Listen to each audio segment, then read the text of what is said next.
Have you ever woken up from a vivid dream, wondering what it meant? Well, you're not alone. This fascination goes back thousands of years, and no one took it more seriously than the ancient Egyptians. For them, dreams weren't just random brain activity. They were a direct line to the gods, a bridge between our world and the next. But here's the big question. Were they just seeing prophecies in their sleep, or were they unknowingly practicing an early form of psychology? Let's decode it.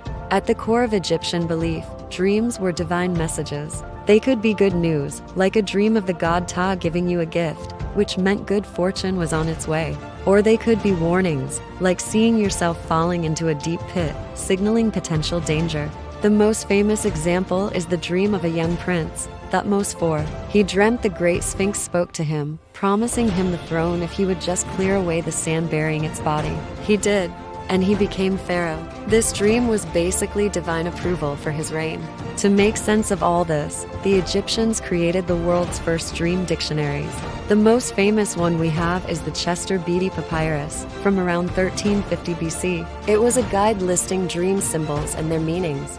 For instance, dreaming of hunting birds meant you would defeat your enemies. Eating donkey meat, you'd gain superiority. It was a system built on prophecy, a way to read the future sent from the unseen world. But here's where it gets really interesting. If you look closer at their interpretations, you find some surprisingly modern psychological insights. Take the principle of contradiction. In the Egyptian dream books, seeing yourself dead was actually a good sign, meaning you would have a long life. This is a bit like the concept of compensation in modern psychology, where our subconscious mind tries to balance out our conscious thoughts and fears. A fear of death in real life might be compensated by a dream of long life, disguised as death itself. They also mastered symbolic substitution. Seeing a fig tree in a dream didn't just mean you were thinking about fruit.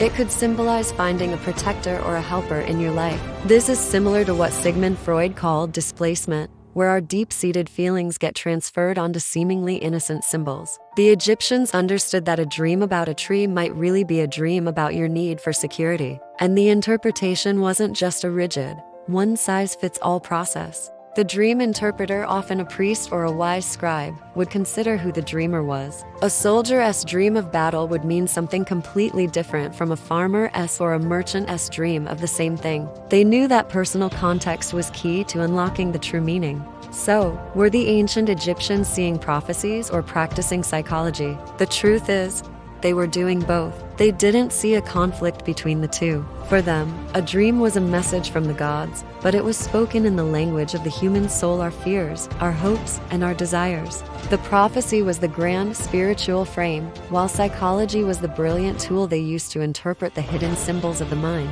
In a way, they were the world's first psychologists, understanding that dreams are a special language of symbols, telling us as much about our inner world as about our potential future. They saw the spiritual and the psychological not as separate, but as two sides of the same incredible human experience. Thanks for joining me on this journey into the ancient mind. If you enjoyed this, don't forget to like, subscribe, and hit that notification bell for more deep dives into history. See you next time.